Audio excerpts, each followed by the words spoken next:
Assalamualaikum warahmatullahi wabarakatuh. Waalaikumsalam warahmatullahi wabarakatuh. Alhamdulillah, wassalatu wassalamu ala rasulillah Sayyidina Muhammad ibn Abdullah wa ala alihi wa sahbihi wa man wala wa la hawla wa la quwwata illa billah, amma ba'd. Hadratul mukarramin, ma'asyiral ulama al-fudhala, ma'asyiral asatidzah al-kurama, bapak-bapak, ibu-ibu, hadirin hadirat yang dirahmati oleh Allah. Alhamdulillah, sampai detik ini kita masih diberi kesehatan oleh Allah sehingga bisa hadir dalam kegiatan rutin pengajian tafsir keliling. Mudah-mudahan apa yang kita laksanakan diterima oleh Allah sebagai amal ibadah yang pahalanya dilipat gandakan. Allahumma amin.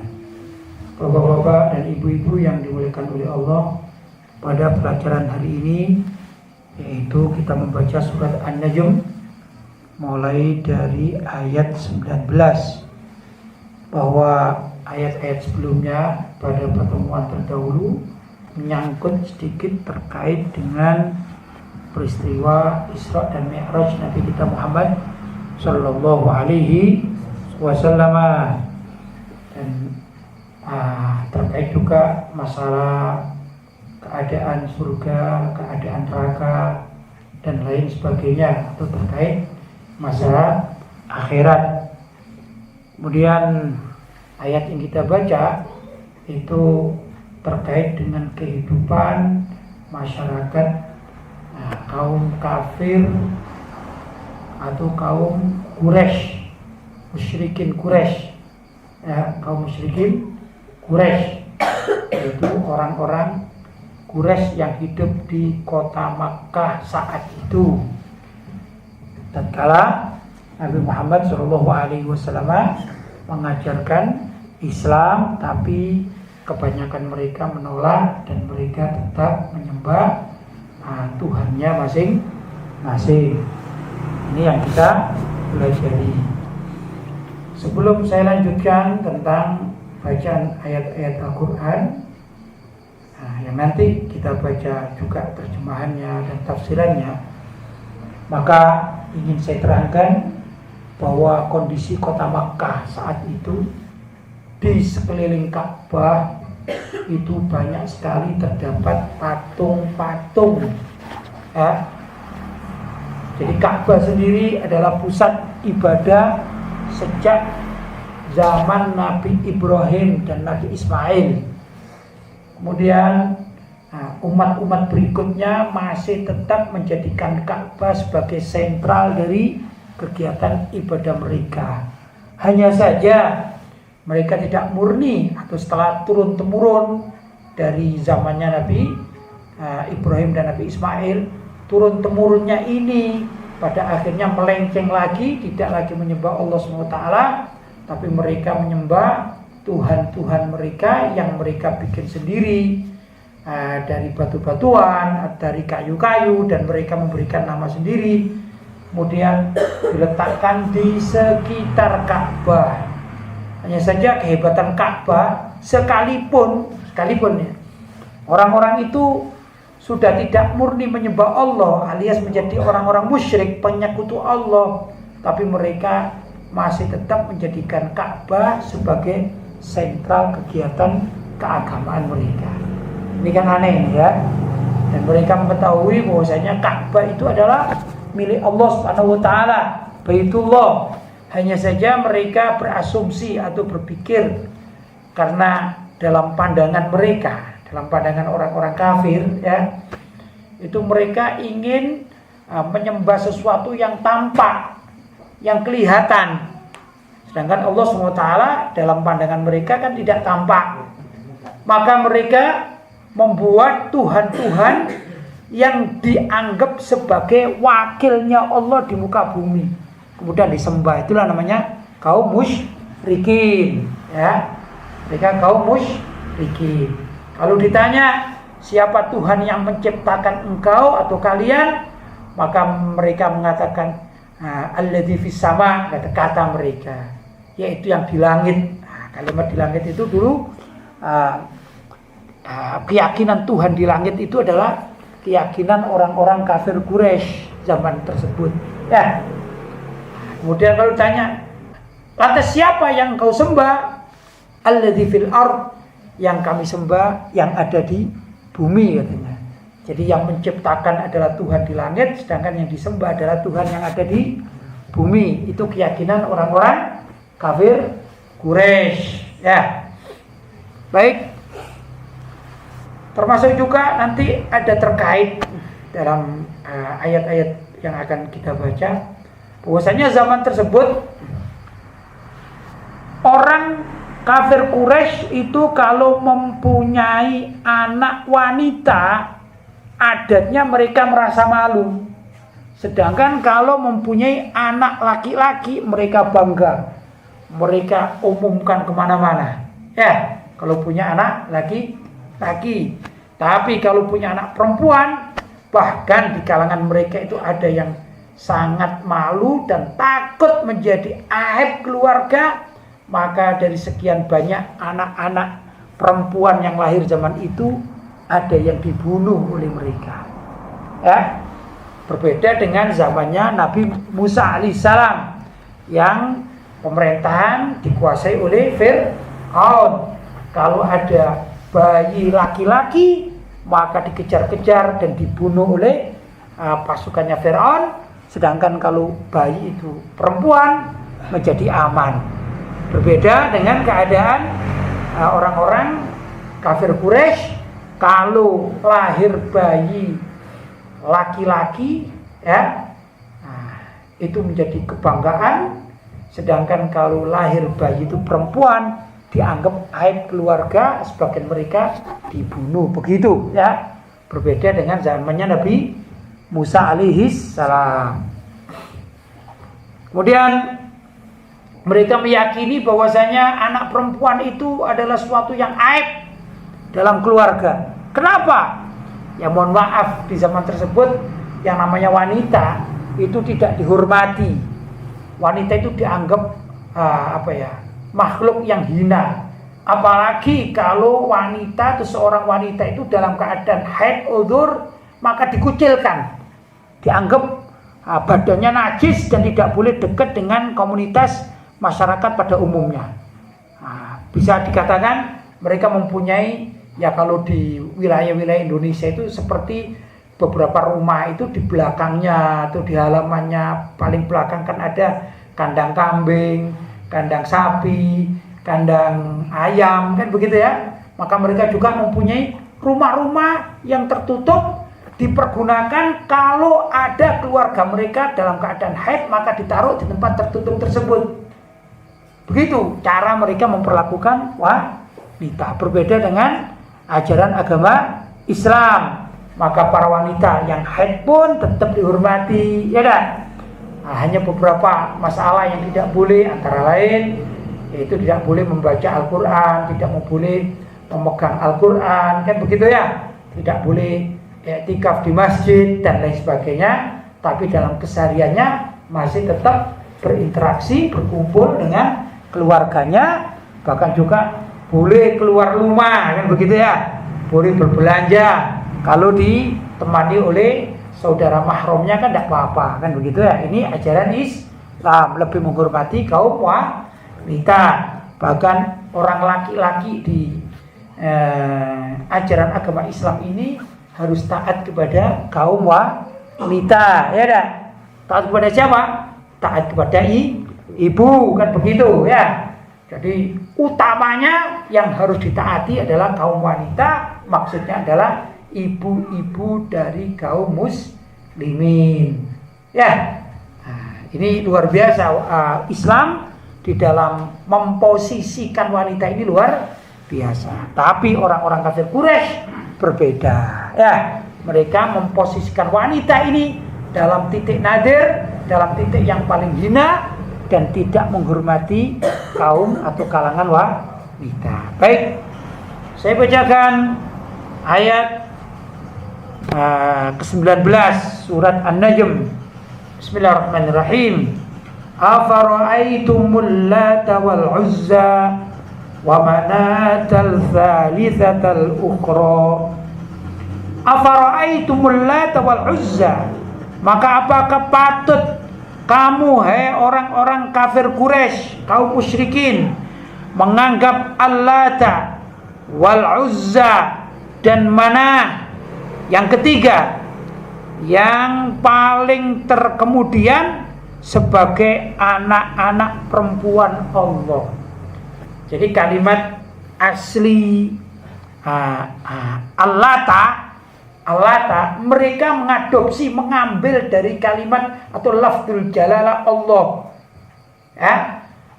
Nama Allah kemudian oleh mereka diwanitakan. Ya, maka dirubah menjadi Al-Lata. Paham ya?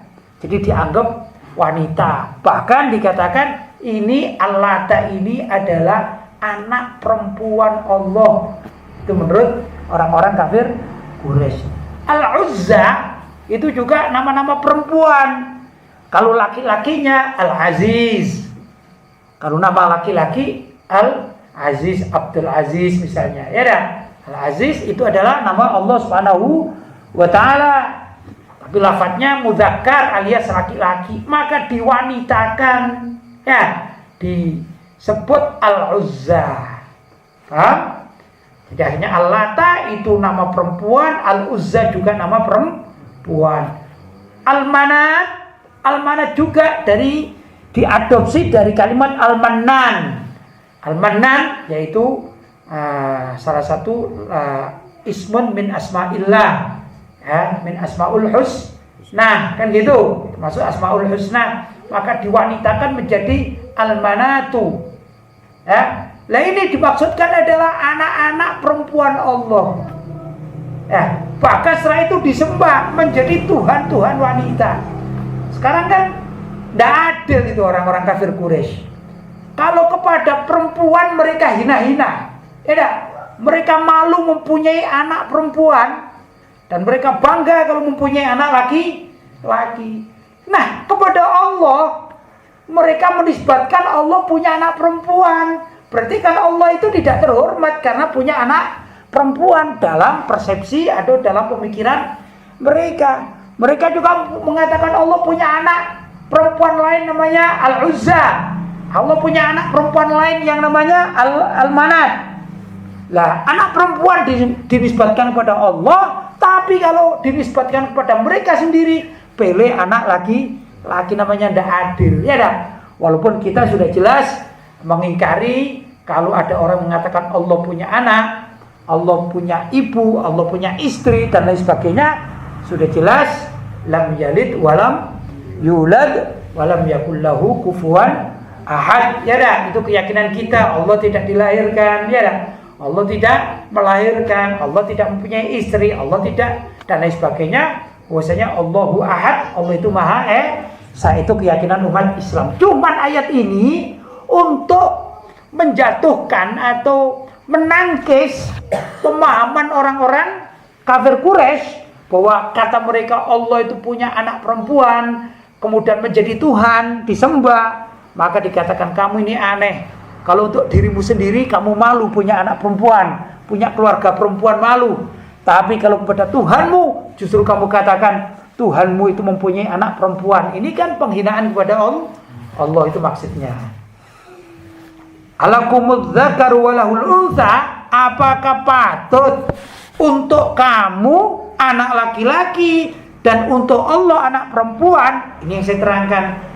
Kalau demikian, hai orang-orang kafir Quraisy, masa pantas kamu mengatakan kamu punya anak laki-laki sedangkan Tuhan punya anak perempuan? Padahal anak laki-laki itu menurut kalian jauh lebih terhormat daripada anak perempuan. Tapi engkau nisbatkan anak perempuan kepada Allah. Ini jelas dikatakan tilka idzan qismatun dhiza.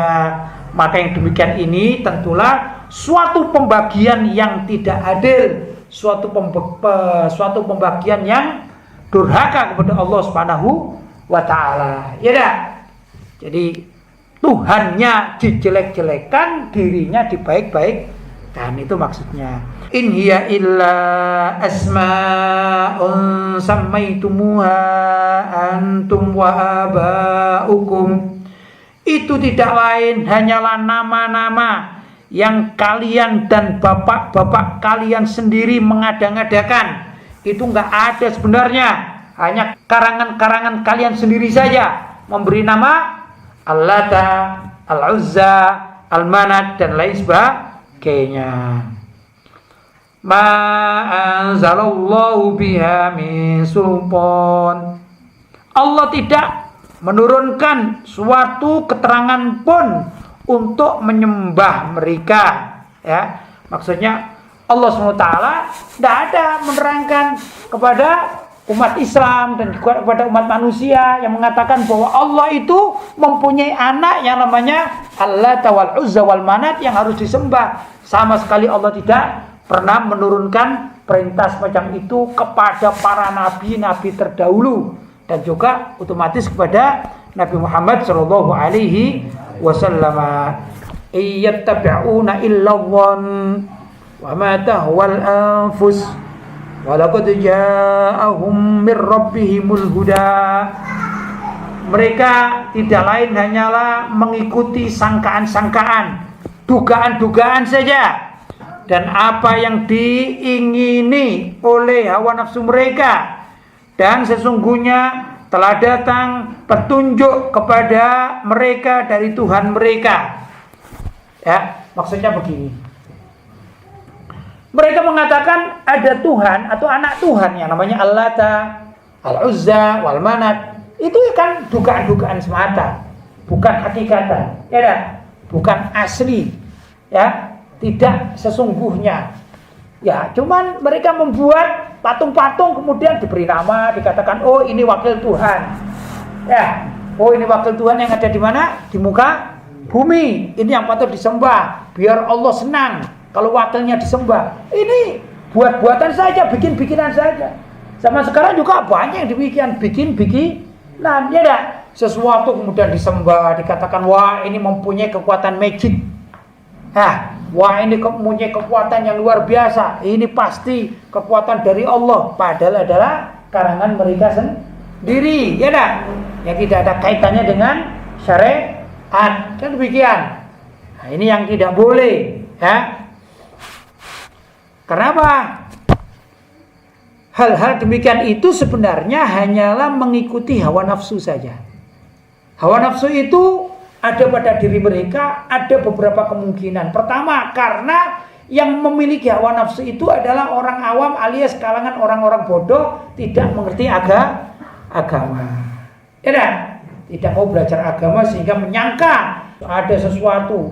Mereka membuat patung-patung, batu-batu, dianggap ini mempunyai kekuatan magic yang datang dari Allah, maka disembah. Ya, nah, itu karena kebodohan, ketidakmengertian. Hanya praduga-praduga saja. Ya dah.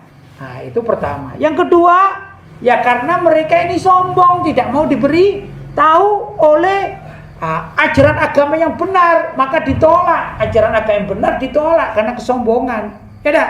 Padahal mereka ini adalah kalau dari segi IQ atau pemikiran mereka orang pintar, orang mengerti. Cuman dari kesombongan mengalahkan dari ilmu yang diajarkan oleh Islam, khususnya zaman itu adalah ilmu yang diajarkan oleh Nabi Muhammad sallallahu alaihi wasallam.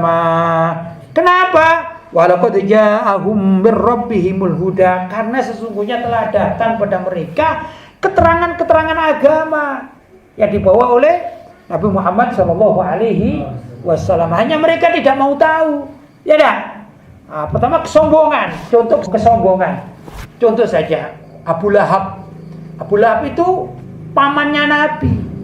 Nah, Nabi Muhammad keponakan.